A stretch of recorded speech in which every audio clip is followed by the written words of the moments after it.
would you say to somebody who feels like they're just never good enough, that they're not smart enough?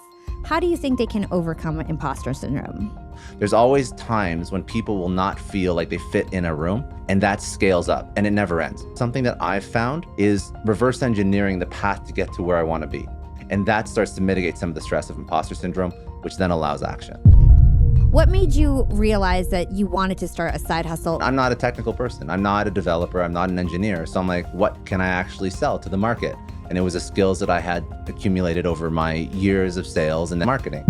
If you do have passion in what you're doing, it's actually very easy to sustain it for a long enough period of time until money starts to find you.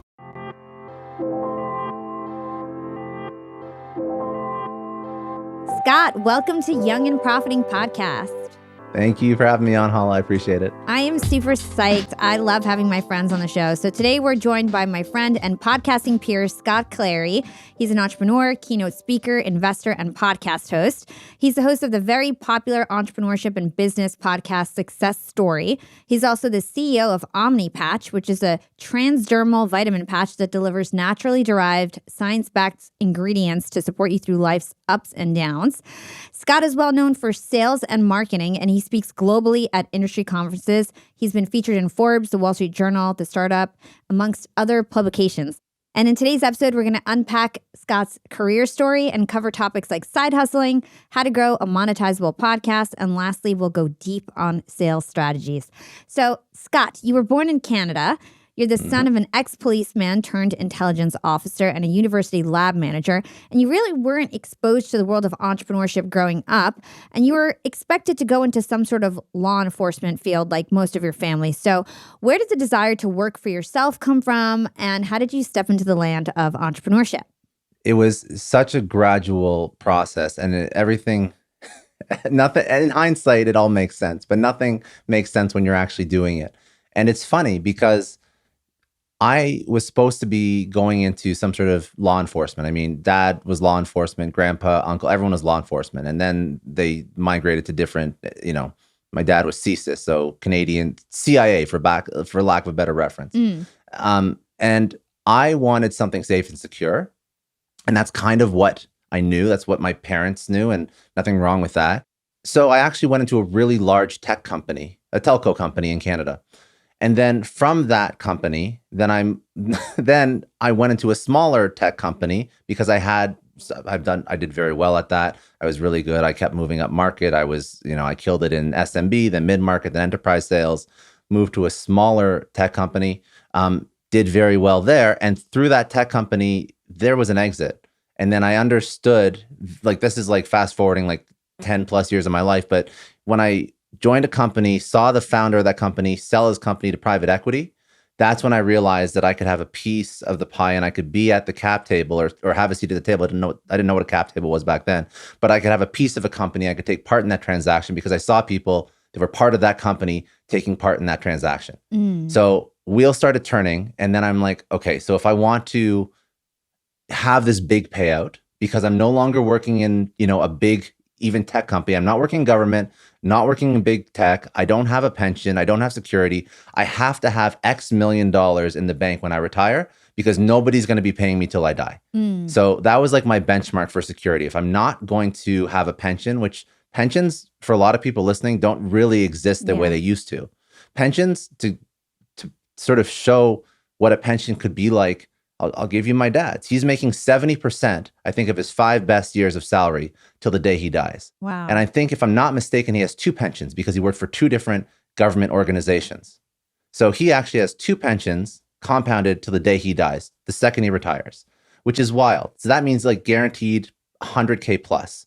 For a lot of people, that does not exist. So when you stop working, outside of the investments that you make or maybe the contribution that the company makes, you have nothing in your bank. So I was like, how do I make a lot of money? And it was like, startups are where you make a lot of money. Now, obviously, super naive. Most startups fail. This is not like a great strategy for a lot of people, and I wouldn't ever recommend it. But again, hindsight's 2020. So I started working in the world of startups. I did consulting, trading literally my time for small pieces of equity in, funny enough, startups that hadn't raised money yet and didn't have any money to pay me. So it wasn't really a great strategy.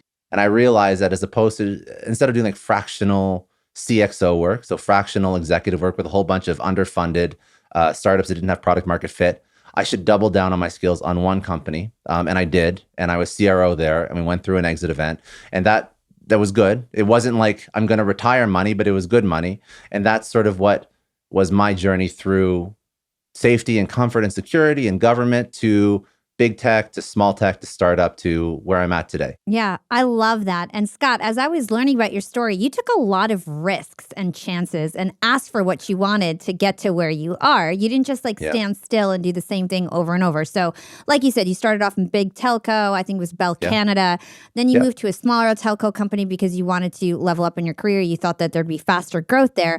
And actually, you got your first sales leadership role at that company. It was a director role that opened up, and you just pitched yourself for it. You were totally unqualified, which I love, and you just went for it. So tell us that story. I think it really showcases your grit.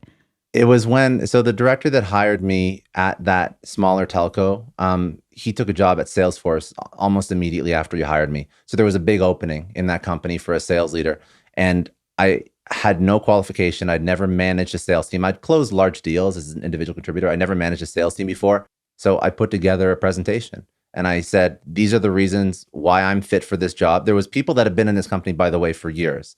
So I had no business doing this at all, but I don't really know why I took that initiative. It's definitely a common thread throughout my life that I've always sort of just gone for things.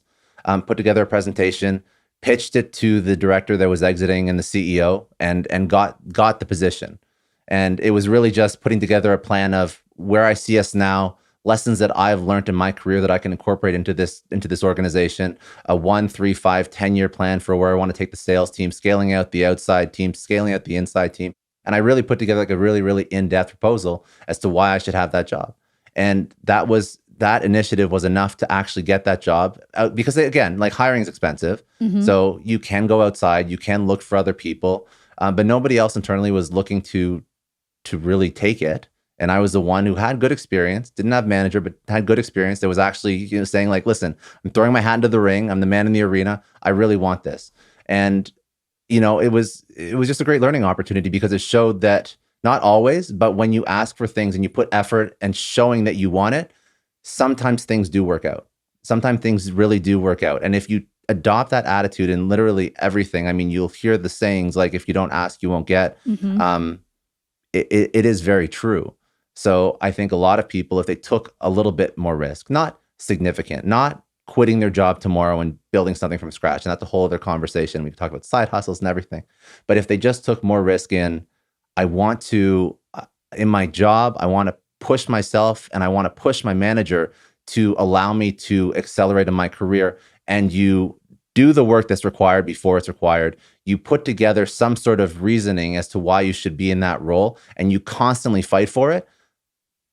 I would be very surprised if over a period of time people did not get what they're looking to get.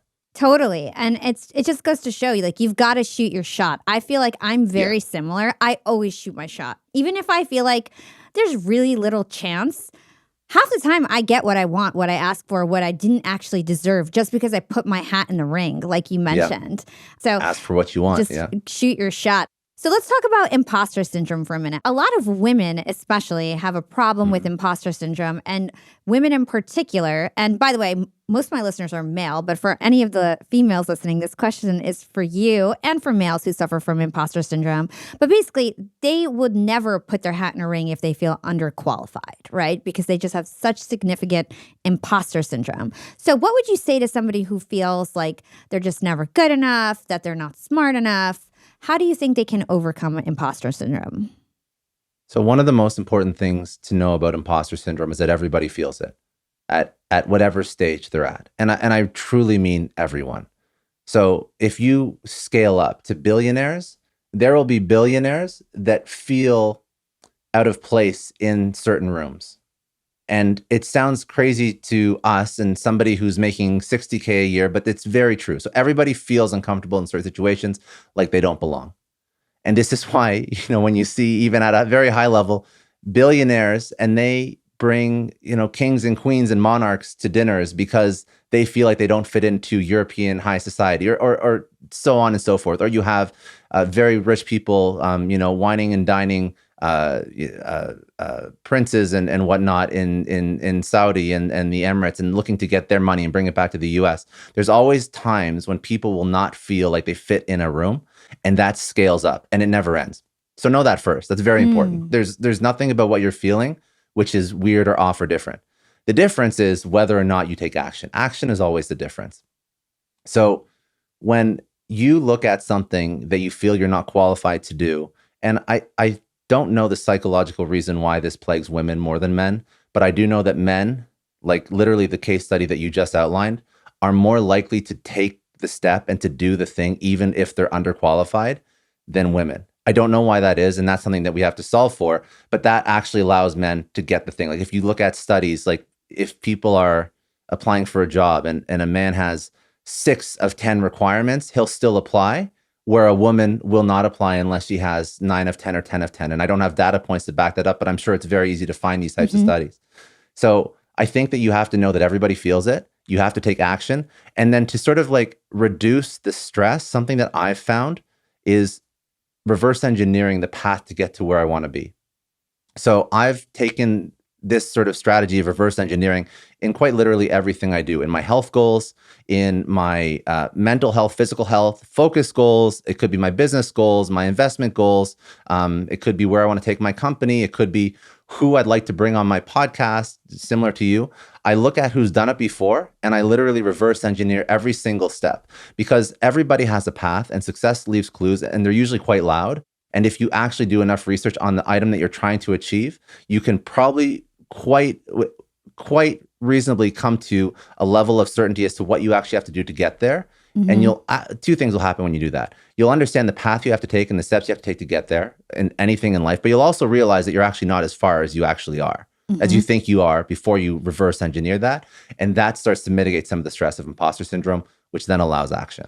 Yap bam! Registration for my LinkedIn Secrets Masterclass is now live. Learn what took me 5 years in just 2 days in a live workshop directly with me, where I teach you the ins and outs of the LinkedIn platform. You might know me as the podcast princess, but I'm also the LinkedIn queen. I'm one of the top influencers on the LinkedIn platform. And I also run Yap Media, which is an award-winning social media agency and the #1 LinkedIn marketing agency. I've created influencers over and over again the last 3 years. Now you can learn all the strategies that I use for me and my clients and leverage them for yourself. In my LinkedIn Secrets Masterclass, I teach you how to develop a personal brand. This is a personal brand that you can take off LinkedIn as well. You actually leave with a voice guide that we do together in class, and I'll go over the psychology of design, copywriting hacks, the LinkedIn algorithm, engagement hacks, and how to convert your following into sales. Because at the end of the day, we all want ROI from what we're doing on LinkedIn. If your target audience is on LinkedIn, you need to take my LinkedIn Secrets Masterclass. So whether you're a corporate professional who wants more job security,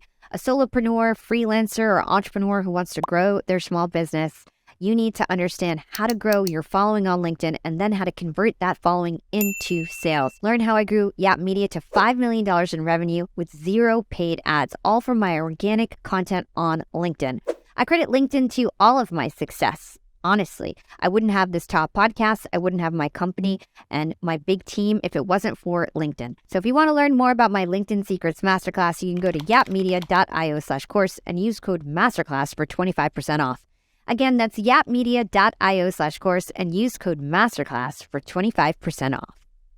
That is incredible advice. I learned something from Safi Bakal years ago that I always remembered, and he says, imposter syndrome is really a language issue. You don't understand the key terms that people are using in a room, or the acronyms that people are using. And a lot of the times it's a matter of let's say you feel like an imposter in a new industry or a new company. A lot of the times it means you don't understand what everybody is saying, and that's why you feel like you're an imposter, you don't belong here, when it's just really like maybe 10 words you need to learn to really understand what's going on. I've never heard that definition, but that makes so much sense. That makes a ton of sense. It's the level that you have to reach to get to the thing that you want is really not as far as you think it is. Totally. Okay, so let's talk about sales a little bit in terms of your early career with sales. Hmm. So you actually started working at a telco company Hmm. throughout college, like right Yeah. after high school. Is that right? So you've Yeah. had like 20 years of sales experience or so, right? No, But maybe enough. not. Yeah. Yeah, maybe not quite that. I don't know how old you are yet, but like a lot of sales Yeah. experience because most people start after college. You started throughout college. So you were naturally good at sales. What do you think about you made you naturally good at sales? Oh, that's a tough one. It's a loaded question. So I think that what allowed me to be good at sales was, again, this is me understanding in hindsight. So I want people to make sure that they know that if they're in sales right now, this is not something that I jumped into sales and was like, oh, yeah, I'm going to kill it. I When I got into sales, I knew that it made a lot of money, and it was like that or bartending. And those were the jobs that made the most money. You have to get commission or you have to bartend. And I'm like, okay, so like thinking strategically, it makes more sense for me to go into sales. I was always very technical as a kid, and I doubled down on loving the product that I was selling. So I just loved the product. I loved the nuance of the product. I knew the product inside and out. And it did help that I worked for a company that had a great product and had a great brand. But I think that actually loving the product and loving what you're actually selling and being able to evangelize that to a customer is a major differentiator than somebody is really apathetic.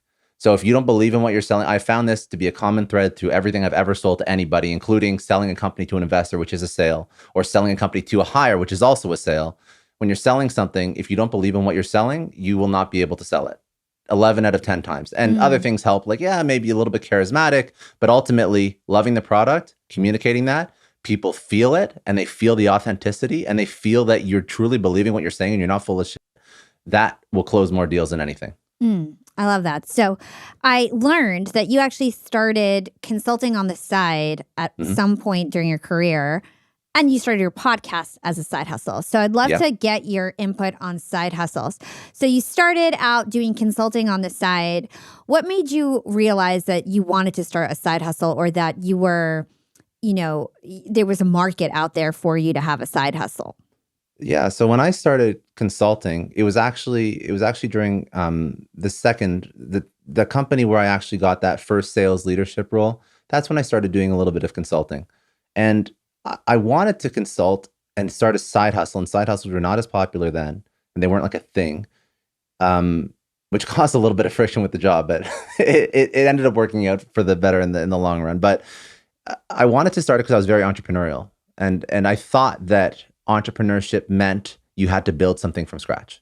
And I think that's what a lot of people feel. They're like, I got to build something and I got to find a way, entrepreneurship is sexy. And I look at, the Zuckerbergs and whatever other entrepreneur you love. And you're like, I want to be like that. And then I'm not a technical person. I'm not a developer. I'm not an engineer. So I'm like, what can I actually sell to the market? And it was the skills that I had accumulated over my years of sales and then years of marketing. So I think that was what I thought entrepreneurship should be. And it was founding a company. And this was the only product that I knew how to sell, which was myself. And the reason why I started as a side hustle was, again, it was imposter syndrome. I didn't actually feel like I committed to trusting and betting on myself at that point, which actually, funny enough, it turned into a side hustle. And then I started it with two other partners. We killed that company after a while because it was very stressful and we weren't really great at consulting. We didn't have experience doing it. And it was our first foray into this. We all came from companies to try and consult. But actually, the way that I approached it, I think I would recommend to everyone. So even though I didn't do it for the right reasons, because I was very shy and nervous about starting something, I would recommend that if somebody wants to start something, they actually do it as a side hustle, but for the right reasons. So have confidence in yourself, have faith in what you're building, but start it as a side hustle. And I'm a strong advocate for not quitting your job immediately. I'm not about the quit your job, have 6 months or 12 months of runway and go all in. I'm about, you work your job. You give your hours to the person who's paying you. You don't bite the hand that feeds you. But with the amount of time that you have in a week, plus the amount of tools that we have access to now, there is zero excuse to not be able to scale something, to start something, to find some semblance of product market fit, to even, we can talk about buying companies, buy a company and test and see if you're good at that for very low prices for smaller companies without having any technical background, finding a technical co-founder. But start something, find product market fit, find your first 50, 100, 150 customers. Wait until you make the same salary or even double the salary that you're making at your job. Very similar to your story. I remember your story. And then you leave. And that's when you can take your side hustle and go full time. And you can build a company. Like, let's think of a salary, say 100K. You can totally build a side hustle to 200K on part-time. Like that, let's be real. Like it's very doable, right? And now you're talking about, we have AI. I didn't have AI. I couldn't copyright. I couldn't write all this shit with AI. I couldn't create graphics with AI for my social, for a side hustle brand. Now the tools that we have are like incredible in terms of the efficiency that we can be as human beings when creating stuff. So yeah, I would say start it as a part-time thing. Find ways to leverage your time, leverage resources, leverage you can leverage Upwork for talent in different geographies. It's relatively cheap to help you scale out. You can leverage a whole bunch of different things, but then you're not risking it all. You're not cutting off your main source of income. And when you're not stressed financially, you make much smarter decisions. This is like incredible advice. And I agree with all of it. I always say, if you're going to start a new business, do it as a side hustle. And like you said, we're in 2023 now. Everybody, first of all, is working from home. So talk about all the time we save with no commute now. For me, that was a big game changer. As soon as I had no commute, I started Yap Media. We blew up, but I did it as a side hustle. Also cut out TV and unproductive time. We're all wasting our time, mindless TV, social media. Those are hours that you can work towards your dream. One thing that I want to touch on, and then I want to keep talking about side hustles. You mentioned that you thought there was only one way to be an entrepreneur, and I feel like there's more behind that. So what did you mean by that? Because at the time, I only trusted myself. So I didn't want to find a co-founder that was a technical co-founder because I didn't know how to read code. I didn't know how to, and now I know how to buy a business. I mean, you can buy cheap businesses on MicroAcquire or BizBuySell or Flippa, and you can scale those up, meaning that the core bones and the cornerstone and the foundation of the business has already been built. You buy it, and then you can scale it up. So I think that entrepreneurship can have a variety of different meanings. I think that the version of entrepreneurship that I knew of was just commoditizing and productizing the skill set that I'd done my entire career, which is, by the way, not a bad thing, but it's just that was the only version that I knew.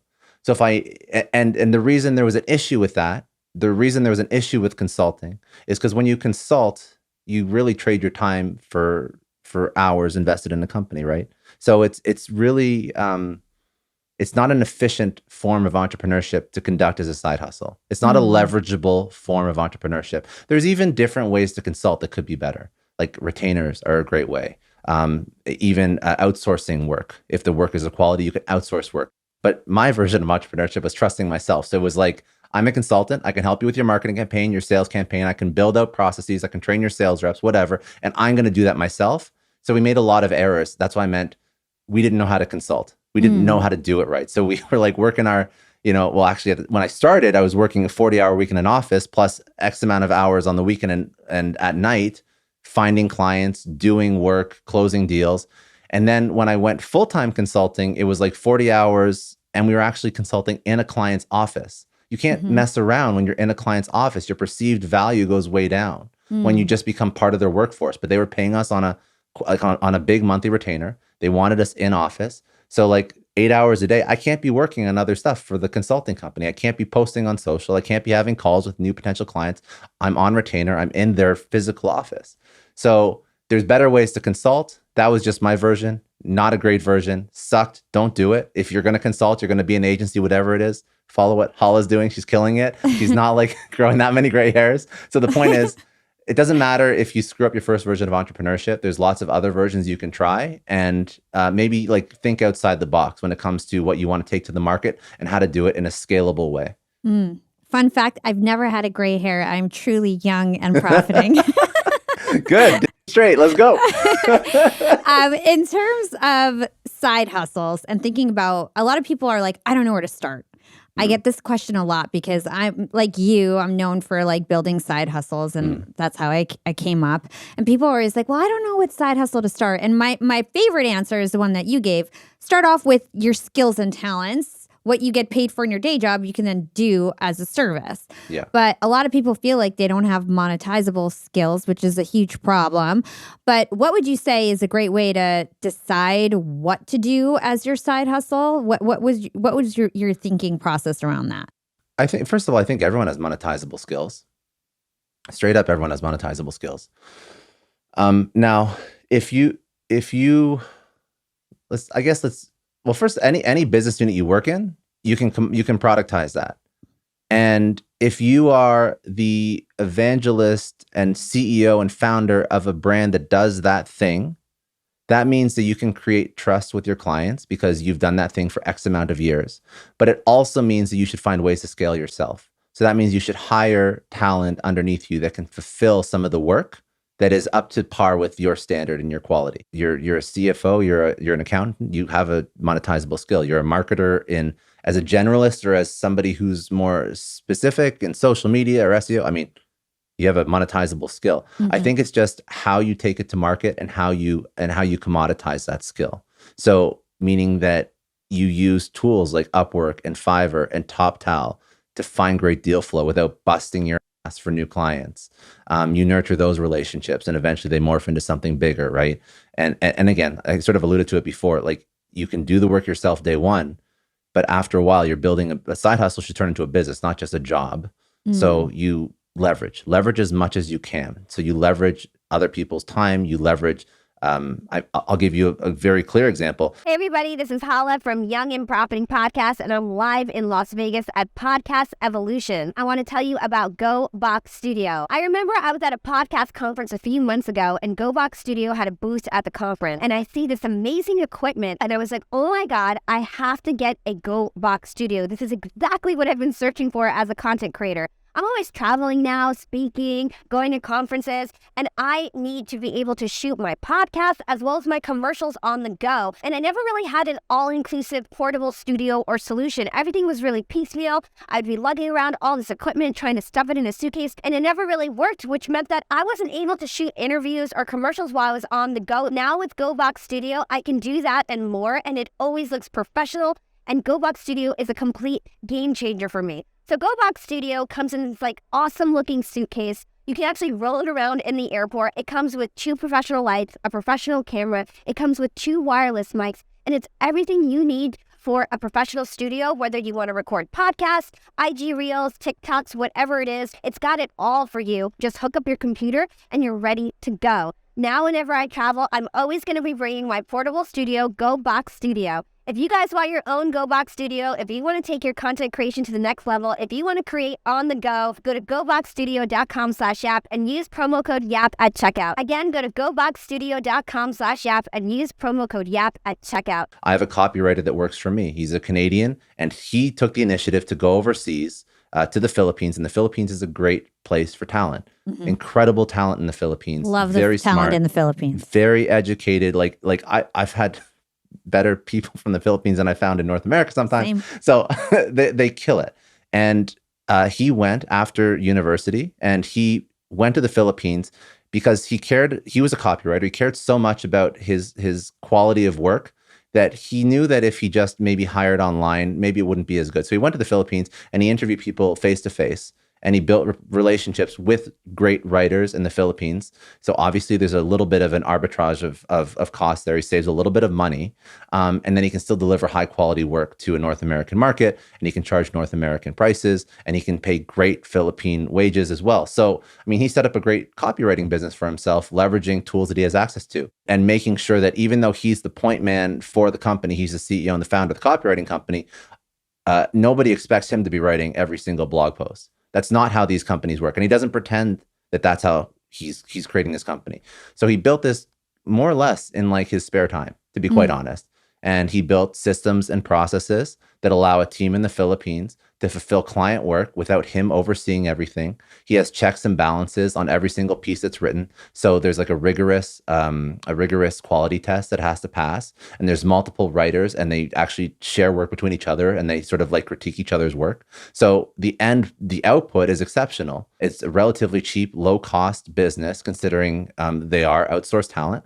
And he's built this as a side hustle, and he could turn it into a full-time thing. And by the way, just so you know, like this is like sort of what I did with Yap. Most of my talent was in the Philippines, and then it was like labor cost arbitrage with my personal brand being able to charge super high and all my training that I gave my team, right? And then it started being more of a global company.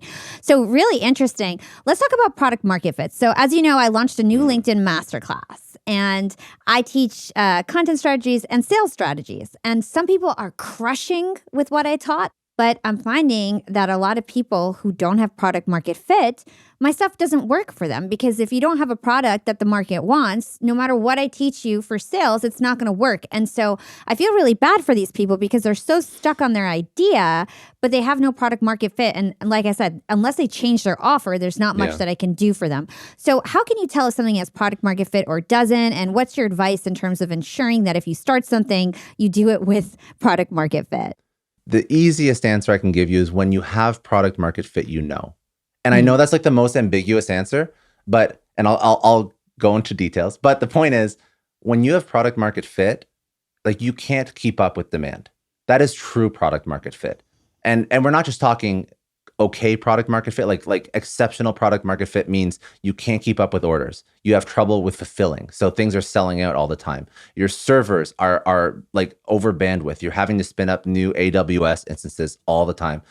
You have like so much money coming into the bank account that it is like blowing your mind. Like it is insane. Like true product market fit. Founder of Byte, I had her on. She launched a product, and I think CNBC featured a TikTok clip. I'm going to get my numbers wrong because I did not prep for this. But anyway, I'll give you the context of the story, and it'll sort of like paint a picture of what product market fit could be. Founder of Byte, which is like a sustainable company that gives you like tooth care, like oral care and tooth products and whatnot. She put out a viral TikTok clip, and that TikTok clip got picked up by CNBC, like went viral, like to the tunes of millions of people watching it. And she went from 0 orders to like 500K in orders in like 24 hours or something wild like that. And she could not fulfill. Like she had to like reach out to all these people saying like, stick with me. It's going to be like 3 months till I can fulfill, because I'm operating out of my garage or, you know, my living room, whatever. So that is when you find product market fit. You cannot keep up, which is a great problem to have. Not a lot of people experience that level of product market fit. Usually what you should do is you should test the market to see if there's any demand.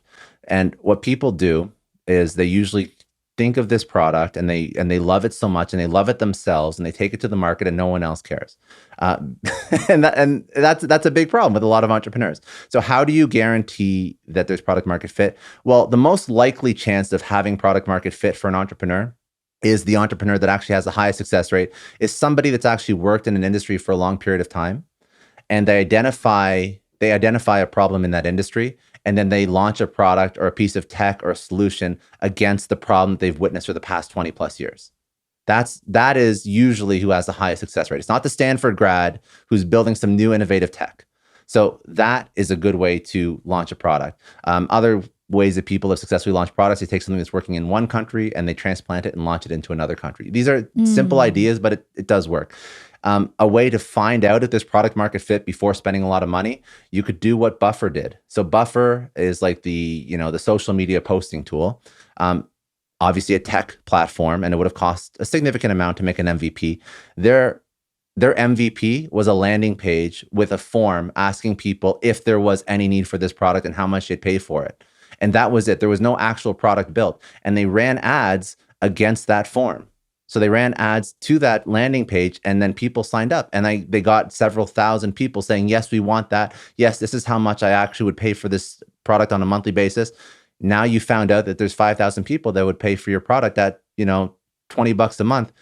There's a good semblance of product market fit. You've at least tested the market. If you spend $500 on ads and you won't even get 500 people or even 100 people signing up on a form saying they'd use your product, you don't have product market fit. So you should test your messaging, test the audience that you're targeting, test the pain point that you're trying to solve for until you can at least prove it out with just ad spend and a form.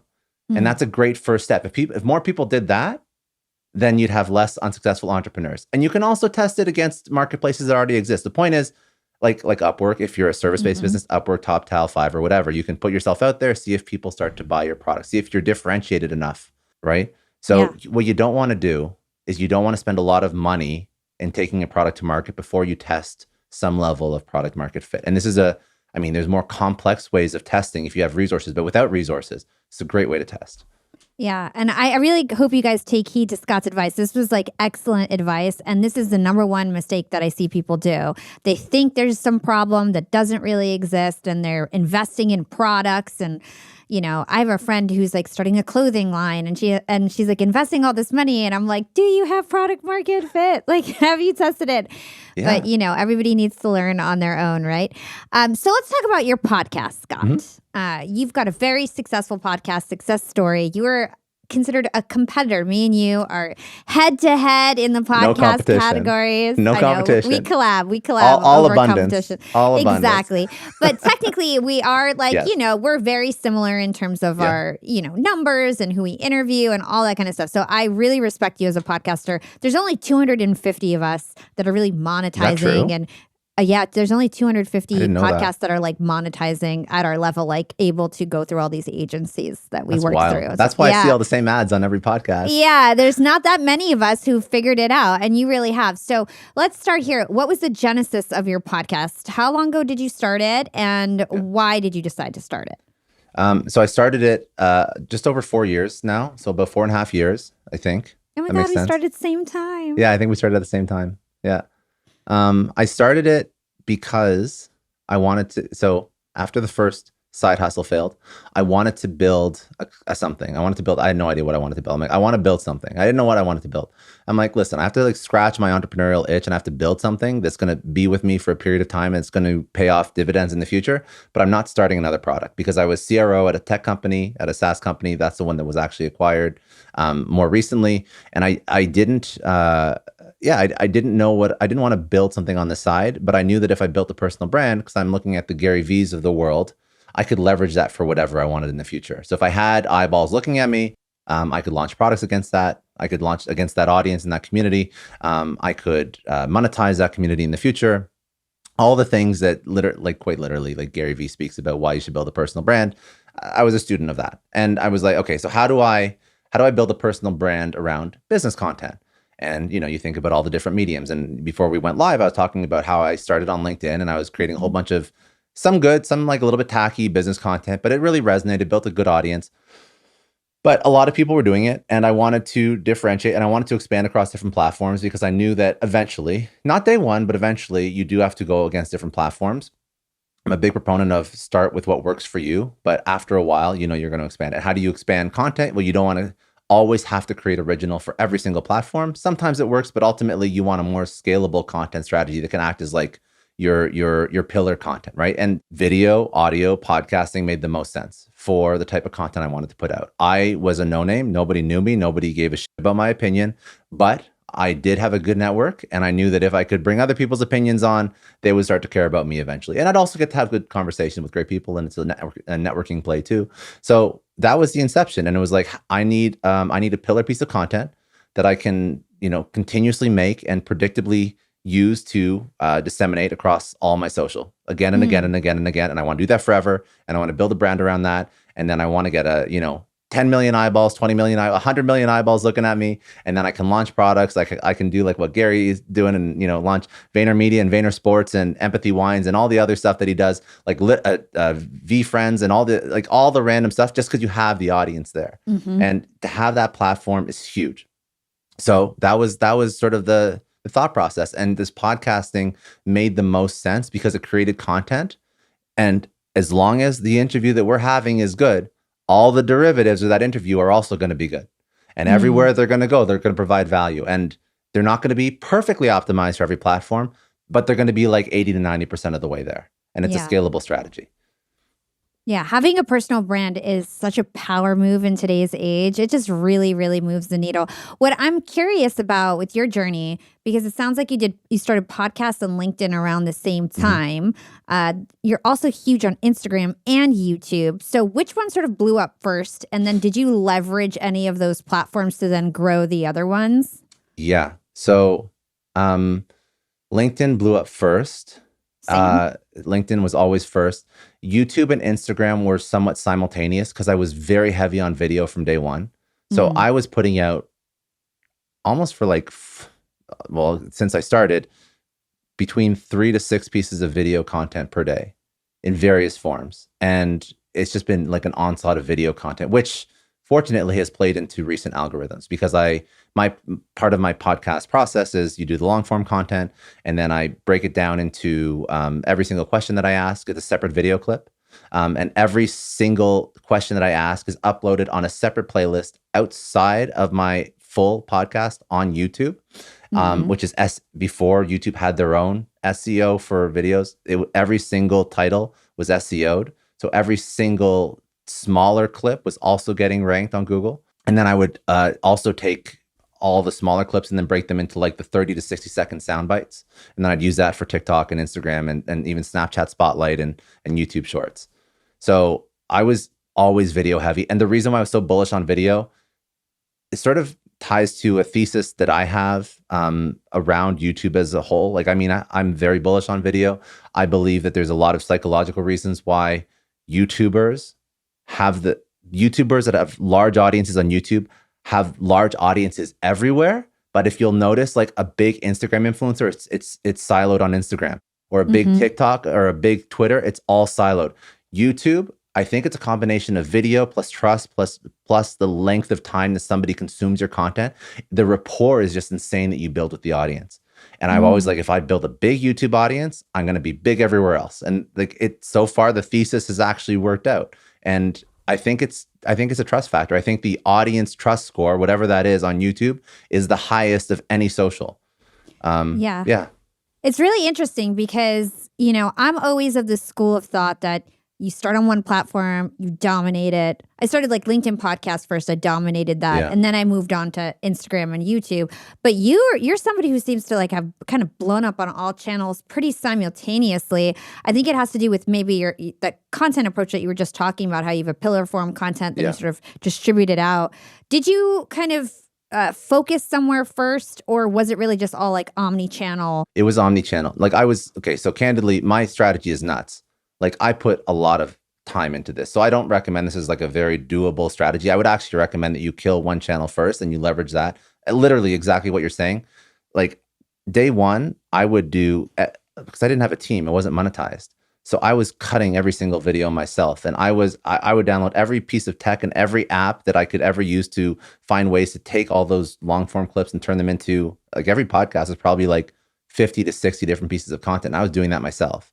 I was posting myself and I was scheduling myself and I was using any type of automation tool, like an if this then that tool. So if it goes up on YouTube, then it goes up on Instagram and it goes up on LinkedIn. And I was just like, between the editing and then trying to build like backend systems, I was probably the equivalent of like a 5-person team when I started this, because I go so deep on the actual tech. So I don't actually recommend this as a scalable strategy, but I do believe that if you have volume and you maintain volume with a little bit of marketing know-how across platforms for a period of time, you will start to gain a community and an audience. And then once you have that community and audience, you really do have like a higher conversion rate. Because when somebody discovers you on one platform and they go, you've seen this before, somebody has 1 million followers on YouTube and like 20 followers on Twitter.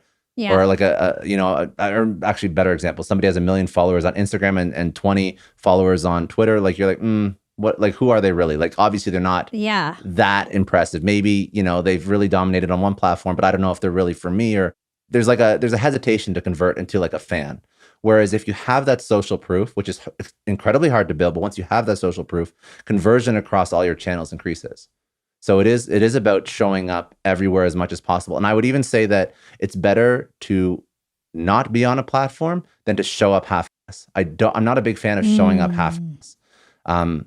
I'll give you another example who's a complete 180 of me, like Seth Godin. Seth Godin doesn't do social, but he doesn't pretend to do social. Like he doesn't try to do Twitter. I think he auto tweets his blogs, but he's like, he does Instagram and he does his blog, Seth's.blog, and that's it. And he doesn't do social, which is fine because he's not trying to do something that he doesn't want to do. But a lot of people are trying to do things they don't want to do and they tweet like once a week and it looks really bad. So I just think it's better to, Yeah. So talking about your content strategy really quick, I was on your YouTube channel and I was so impressed, and I still see that you do like chop up 20 different videos. So does that still work?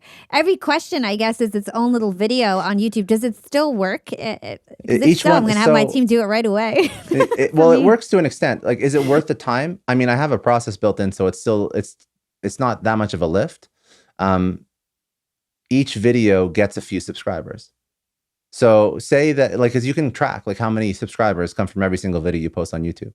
So say your main podcast gets you, I don't know, just make up a number, 100 subscribers, and each small video gets you 10 subscribers.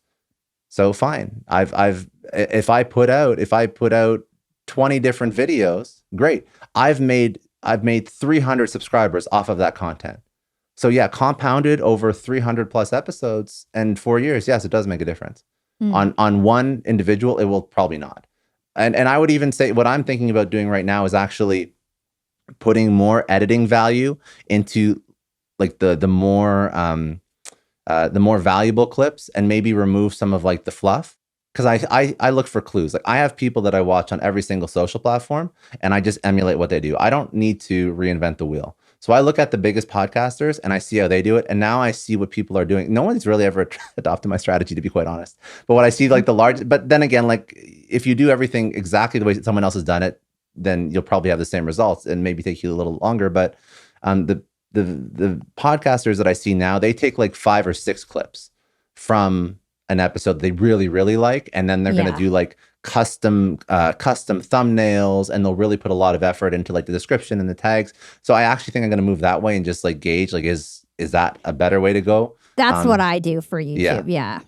So something that I just want to call out, Scott, is that I think one of the reasons why you're so successful and you're part of this like 250 podcaster club that I was just talking about is because you did get your hands dirty, and you did figure out how to audio edit and video edit and do it yourself and figure out SEO. And I feel like no matter what niche you are, whether you're a podcaster or not, when you really go deep on whatever you're trying to succeed on, and you do even the lowest level stuff related to that task, you really learn everything and become like a true expert and thought leader. So I want to commend you for, getting your hands dirty and learning how to do all that stuff. It's the only way to do it. And that's not just with content. That's with everything. Like literally everything that, I've hired sales teams, I built out sales teams, built out marketing teams. There isn't a single, but like other things that, you do for the podcast to grow it. There's a whole like building newsletter, building email lists, SEOing, like there's a whole lot of stuff to market a show.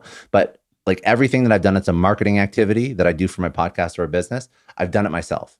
So I figured out, like I coded my own website. You go to scottdclary.com. I coded that myself on a weekend, which is wild. I shouldn't be doing that, but I do this stuff to learn, and then I'll try and outsource it. Like SEOing blogs. I'll look for how to SEO, how to get backlinks. I look for all the tools and the tech. I figure this stuff out myself, and then I'll train somebody or I'll hire somebody, but at least I'll know if they're telling me they're good, I'll be able to gauge if they're full of it or not.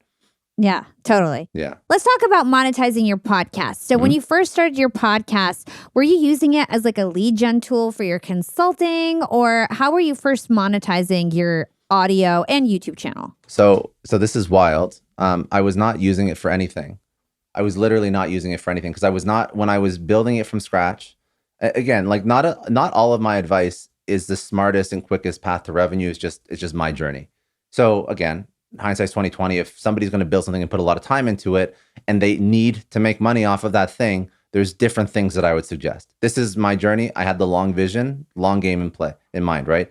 So when I started it, I was still working as CRO of a tech company. I had no need to use it for any monetization. It would be nice, but I didn't want to sell a course. I have an aversion to selling courses, not because I was working as a CRO. I was like, I hate scammy gurus that sell shitty courses. I can't stand it. It's like, it grosses me out. And and like this whole world of course selling, and this is actually, I want to premise with this. There are very good courses. What you actually have put together, and this is not because you asked me to say this, your course is exceptional with LinkedIn. There's really good content out there, but there's a lot of bullshit out there too. Totally. So and I think that you took a long time to create a course. You could have created a course 5 years before I put out anything. You're the exact same thing. You're exact same thing as me. I'm like, if I'm going to do this, I'm going to do this right. And I did not have the mental bandwidth between editing all these damn videos and everything day one to put a course together. So I'm like, it's going to be half. It's not going to be worth it, which is funny because candidly, with my experience, it probably would have been okay, but that's besides the point. I couldn't do it. So I was like, I'm building this for the future. I'm going to maintain it. I have a firm belief that if you do anything for 10 years, it's going to be successful. I believe that like wholeheartedly. So I'm like, I just got to keep doing it. I got to keep doing it. I got to trust the process. I got to learn from my mistakes. I got to test. I got to find feedback loops in the things that I do and keep improving. But if I keep doing it, it's gonna turn into something. And then you turn on the ads, and that's pretty much. And turning on the ads was like people were reaching out to me to get to advertise on my show. And I'm like, oh, that's kind of cool. That's a cool opportunity. And then when you go down that rabbit hole, I never wanted to sell ads myself. So I'm like, then you start to work with brokers. Then I'm like, okay, how do I leverage my time? I'm not going to be reaching out to people saying, hey, come and advertise them. So I'll go on AdvertiseCast and Gumball and all these different types of ad brokers when I was first getting started. And that was it. I never gated content. I never really wanted to do subscriptions, never sold a product, always focused on building a bigger audience. So my call to action was always sign up for my newsletter, subscribe to whatever, go check out my other social. That was my only call to action, because I knew that long-term, the audience would have more value for me than me putting my name on a crappy product that I wasn't really happy with. And then I was trying to sell it and I was all stressed about it. I'm like, listen, I'm going to damage my reputation, build an audience, sell later. Totally. It took me, I think, 3 years before I had sponsors on the podcast. I just focused on growing my audience. And by the way, there's something to say about just pure intentions, because I have a feeling that you just wanted to help people. You were also probably really curious for interviewing. You wanted the opportunity to interview really smart people. And so you came out there with really pure intentions of being of service. And I'm sure that attracted an audience to your show. I hope it did. I hope that intention came through. I was making good enough money at the time that I didn't really care for another like a few bucks from gating content.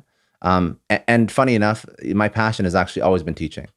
And I think that's why I wasn't so aggressive about monetizing, because I enjoyed it. Like I enjoyed it a lot. I mean, my first job when I was like 14 or young was teaching tennis. It's like I love teaching.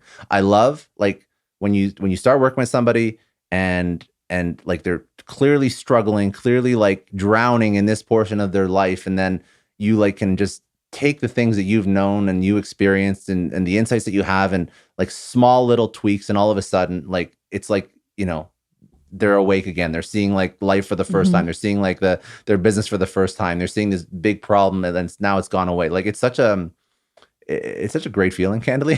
It sounds so silly, but it's like, I've never not had a good experience teaching. And I feel like podcasting is a way to teach. I feel like when I step up on stage, it's a way to teach. I mean, I literally, like, you want to talk about like just doing all the things myself and trying new things and testing new things. I started a second podcast where I was just teaching business. That's definitely not monetized. I just started it like on a whim, like just wanted to try and start something new, try a different format. So I'm like, okay, I want to test a different format. Why not let me teach business, whatever. And then I started a second show. So the point is, yes. If you do have passion in what you're doing, it's actually very easy to sustain it for a long enough period of time until money starts to find you. Really, really great advice, Scott. I want to talk about snagging guests. You have an incredible lineup of guests. And I heard on an interview that you just leverage your sales skills to get your guests. You take the same approach that you use on sales. And so let's talk about sales, cold outreach, and getting people to actually open emails. What is your best advice? Okay. So before you even send an email, you have to find their contact information, which is actually quite easy. I mean, if you can use a tool called Contact Out. You can use Rocket Mail. You can use like any of these tools to find email addresses. Like very simple. Like if you're struggling with that, it's not an issue. You can get anybody's email and like literally anybody's email in the world very simply. After that, subject line is the first thing they see.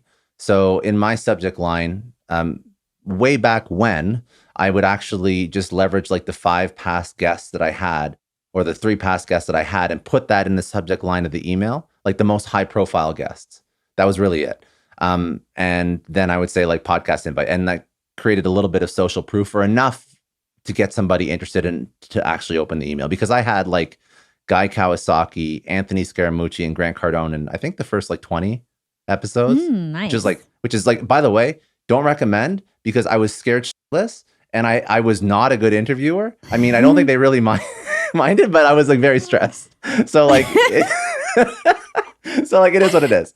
But so I had them very early on, and it was like if I can't remember who I got first, but say I got Guy Kawasaki first. I think I got Guy first, not first interview, but first like bigger name, because he was launching a podcast at the same time, which is actually, I can speak about why that's a strategy now. At the time, I didn't think about it as a strategy, but that's a strategy that you can use. If they're launching a book, you can use that as well. Is there a meaningful event in that guest's life that makes them want to come on your show? Really smart.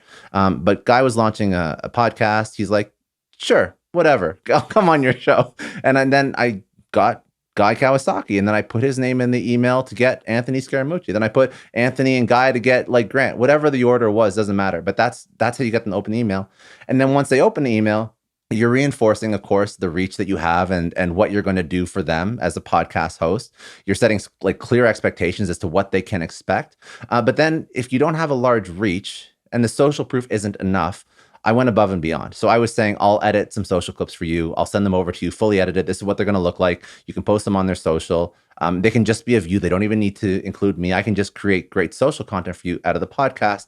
So for them, it's 30 minutes, 45 minutes of their time, and they're getting free, high quality social content that maybe Grant has a good social team. A lot of people don't have great social teams. You look at a lot of these people, unless you're Grant or Gary Vee or a few other like people that really focus on it. Anthony Scaramucci, I love the guy, but his social is not like crazy, right? So you just leverage what they want, what they have access, what's the problem that they're solving for. Very, very traditional sales 101. So if they're getting on a podcast, it means they want exposure. Exposure means they're also kind of focused on social. It means you can also tell them the email list you have access to. It means you should also reinforce who else has been on there, social proof, what you're going to speak about. Talk about the things that they're trying to actually announce into the world, podcast, book, whatever. Speak about the reach of the show, like all the things that are solving for the problem that person is experiencing in their life. And it doesn't matter who that person is, there's a problem they're solving for. Always, always, always, always. So that's pretty much, that's sales 101, mixed in with getting podcast guests. It's like incredible advice. This is a podcast prince, guys. You have the podcast princess, the podcast prince. He knows all about how to snag guests. Like all those tips were really good. I'm going to tell my team today, put our best guest in the subject line. Totally. You can really actually do a step more. And actually, because you want the email to stand out, don't even put them in this. You can put them in the subject line, but create like a little graphic and put your best guests in like your signature in the email, so they can see the people. Because a lot of people may not recognize a name, but if they see the person, they'll be like, oh, I recognize that person if they're famous. And that recognition, it'll make that email stand out. And they'll be like, wow, this person, for you, you've had like up to Matthew McConaughey, like that's a very recognizable face, right? So you put that person in the signature saying this and 15 other people were on my show, and you put little graphics, that's going to get a high response rate.